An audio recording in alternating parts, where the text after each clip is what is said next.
ఉన్న వస్త్రానికి పోతే ఉన్న వస్త్రం పోతుంది. మీరు దయచేసి మోసపోకండి, గోసపడతాము, ఆగమాగం ఓటేయకండి అని చెప్పిండు. సరే, మీరు సిరిసిల్లలో మీరు విన్నరు, కేసీఆర్ గారి మాట విని మళ్ళా కేసీఆరే ముఖ్యమంత్రి కావాలి.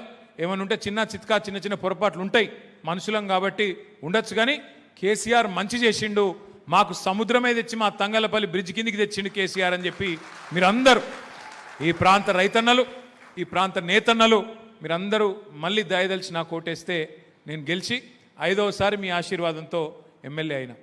ఇవాళ నేను మీ అందరినీ ప్రార్థించేది ఒకటే, రాజకీయంగా ఎవరు ఏమవుతారు, ఎవరు ఏ పదవి వస్తుంది, అది మీ దయ ఉంటే ఏదైనా అవుతుంది.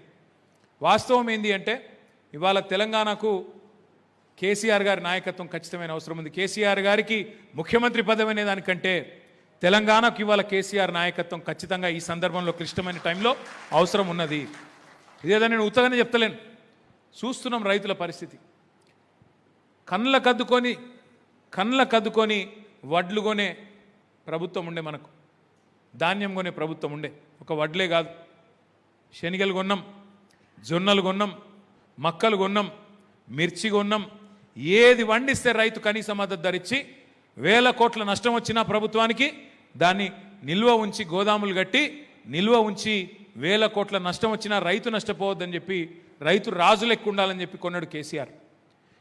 కద్దుకొని కొన్న ప్రభుత్వాన్ని పక్కకు పెట్టుకున్నాం.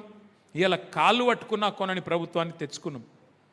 పాలిచ్చే బర్రెను పక్కకు పెట్టి తన్నే దున్నపోతుంది తెచ్చి పెట్టుకున్నాం. చూడండి, మీరు ఒక్కసారి ఆలోచన చేయండి. ఏమన్నాడు రేవంత్ రెడ్డి గారు? ఆయన 10,000 ఇస్తే నేను 15,000 ఇస్తా. ఆయన 2 పంటలకు రైతు బంధు ఇస్తే నేను 3 పంటలకు ఇస్తా. ఇలా యూరియా ఇస్తలేడు కదా, రైతు బంధు దేవుడెరుగు. యూరియా దిక్కులేదు, మళ్ళీ తీసుకొస్తా, ఆనాటి రోజులు వెనకటి రోజులు తెస్తా అన్నాడు, తెచ్చిండు.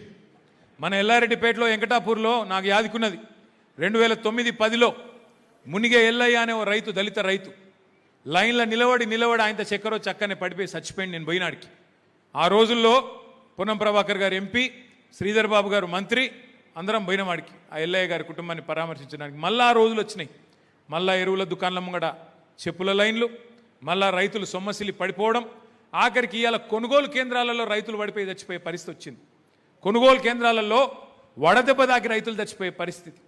ఇలా రైతు బంధు ఇచ్చుడు దేవుడెరుగు, ఆ గన్ని బ్యాగ్స్ ఇచ్చేటోడు లేడు, సంచులు ఇచ్చేటోడు లేడు. సంచులన్నీ ఆడవైనాయిరా అని తెలుసుకుంటే రాహుల్ గాంధీకి పోతున్నాయట.